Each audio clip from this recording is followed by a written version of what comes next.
इस पार्ट में आप सभी लोग पढ़ेंगे जर्मन का यूनिफिकेशन कैसे होता है।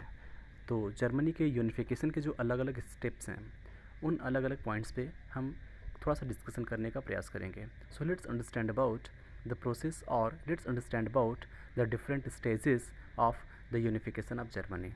As you know, in Germany, large number of political association or large number of political parties comprising middle class, professionals, businessmen, prosperous men, they gathered in a particular city, that is Frankfurt city, and in this particular city they decided to make a parliament to decide a national assembly. So on 18th May 1848, on 18th May 1848, 831 elected representatives of different kingdoms of Germany, they gathered in Frankfurt Parliament. That parliament that was organized in St. Paul Church, and in this parliament they drafted a constitution, and it was clearly stated in this constitution German nation to be headed by monarchy, and monarchy must be subjected to parliament. When this draft of constitution introduced by middle class to their king, that was Frederick William IV, king rejected this draft, and other monarchs of other kingdoms, they also opposed this draft. They were not ready to compromise their power. So aristocracy, military became stronger.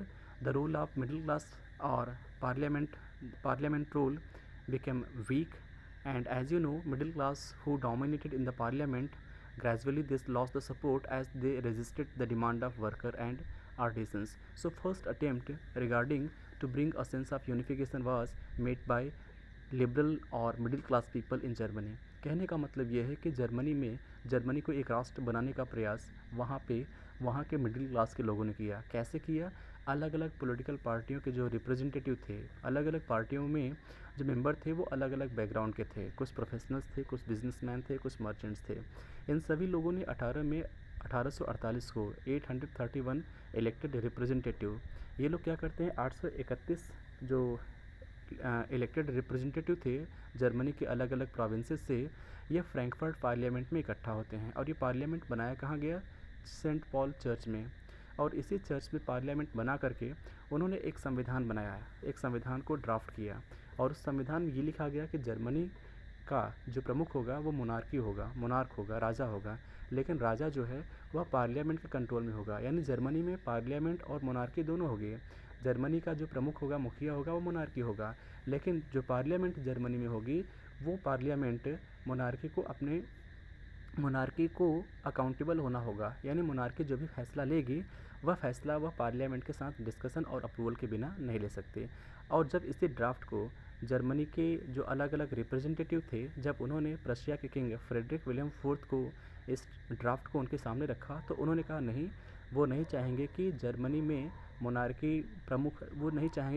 में जो प्रमुख है monarchy जो है वह parliament के control में आए।